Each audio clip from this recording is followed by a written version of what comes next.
Well, there are worrying signs that yesterday's attack in the East Libyan city of Benghazi, which killed US Ambassador Chris Stevens and 3 of his staff, wasn't the result of a spontaneous riot against an anti-Muslim film, but was instead a planned attack executed by Libyan extremists. While Washington isn't pointing the finger at any particular group yet, saying it was a complex attack, Libya's Deputy Ambassador in London, Ahmed Jibril, blamed the radical Islamist group Ansar al-Sharia. One theory is that the demonstration against the anti-Islamic film, The Innocence of Muslims, simply provided an opportunity for the heavily armed Salafist group to avenge a Libyan extremist, Abu Yahya al-Libi. He was killed by an American drone attack in Pakistan some months ago. And to emphasise the changing nature of Libyan politics, the pro-Islamist Mustafa Abu Shakur today won a tight vote to become the country's Prime Minister. Sharron Ward's a filmmaker and journalist who was recently arrested while in Libya filming. She says the country's back on the brink and that Salafist groups are to blame. It's been reported that the Ansar al-Sharia brigade were there primarily because of the film that was insulting the Prophet Muhammad. But I don't believe that was the prime reason why the brigades or any of the Salafist brigades were there. It sounds to me much more like this was a pre-planned attack in response to Al-Qaeda's number 2 being killed, because his actual death was confirmed just on Tuesday. I think there's certainly some reason to believe that people were there originally to protest about the Prophet Muhammad, but it appears that this attack almost started from the beginning. I mean, as people have been saying, protesters don't just arrive with RPGs and start firing at the embassy. So that sounds far more worrying than some spontaneous demonstration, that this is an opportunistic, if you like, well-armed attack. And it has been, you're suggesting it is to do with the killing of the Libyan extremist, Abu Yahya al-Libi, a very great distance away in the borderlands of Pakistan. Is it really linked to that, do you believe? I think a lot of commentators have certainly been looking into that, and that does seem feasible.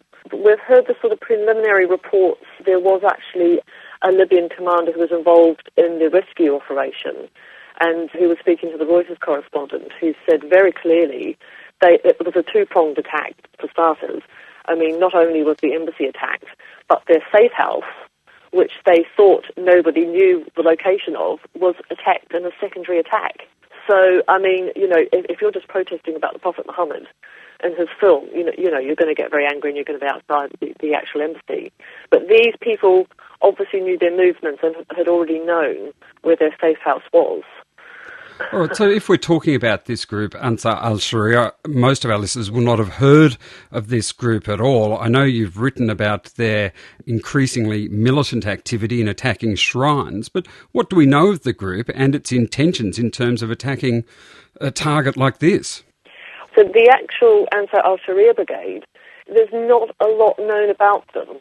They did come out and say that they were there to protest about the Prophet Muhammad and that all Libyans should come out and protest. But there are elements of that brigade who were certainly involved in the shrine attacks.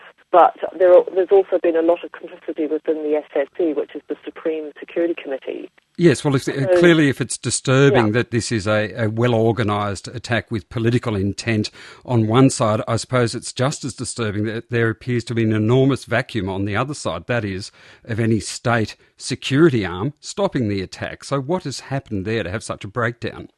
Well, the Ministry of Interior itself and the Ministry of Justice have Salafists within their ranks. So they can do whatever they like, and this is why they've been able to get away with the shrines. For example, when the Al-Shab Mosque was blatantly destroyed in broad daylight in the middle of downtown Tripoli, when, the SSC forces, even the Deputy Prime Minister, Mustafa Abdul Shakur, actually ordered the SSC forces to go and protect the shrines. But instead of protecting the shrines, the forces went and helped them demolish the shrines. So can I ask, in terms of what this says about the overall nature of the Libyan government, many observers would have said Libya, out of all of the countries coming out of the Arab Spring, had chosen a more secular path, a less Islamist government. But what are the indications now of what we've seen, particularly with Mr. Shagur's promotion? I'm quite worried about his promotion to becoming Prime Minister because look at his track record when he was Deputy Prime Minister. He was completely unable to control his own security forces. They actually went directly against his own orders. the Ministry of Interior in particular.